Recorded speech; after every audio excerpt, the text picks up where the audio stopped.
assiste aujourd'hui à un véritable écosystème qui s'est créé en matière de silver economy, avec une logique nationale.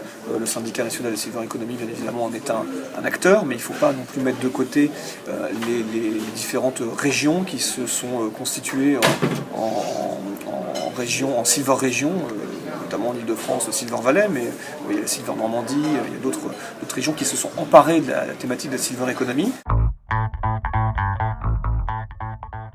Ce qui marche à l'heure actuelle, très clairement, si on regarde un petit peu les différents acteurs, ce sont certains produits technologiques, je pense notamment à la téléassistance, et bien évidemment les services à la personne.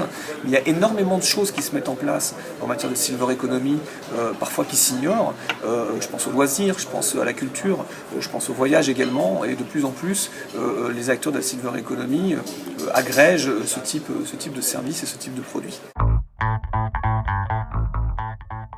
Cette filière est clairement bien née, elle permet enfin de regarder le vieillissement de la population à travers un prisme positif. On s'aperçoit clairement que de nombreux investisseurs et de nombreux entrepreneurs veulent s'engouffrer dans cette silver economy. On a en matière de silver economy une logique d'emploi non délocalisables qui sont très importants, je pense notamment au service à la personne. Il ne faut pas oublier ce volet de la silver economy, c'est certes de la croissance, c'est du PIB, mais c'est également de l'emploi.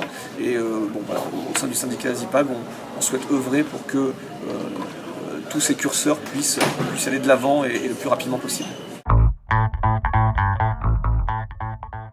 On s'aperçoit qu'il y a des nouvelles opportunités de croissance qui s'offrent à nous, auxquelles on n'avait pas pensé.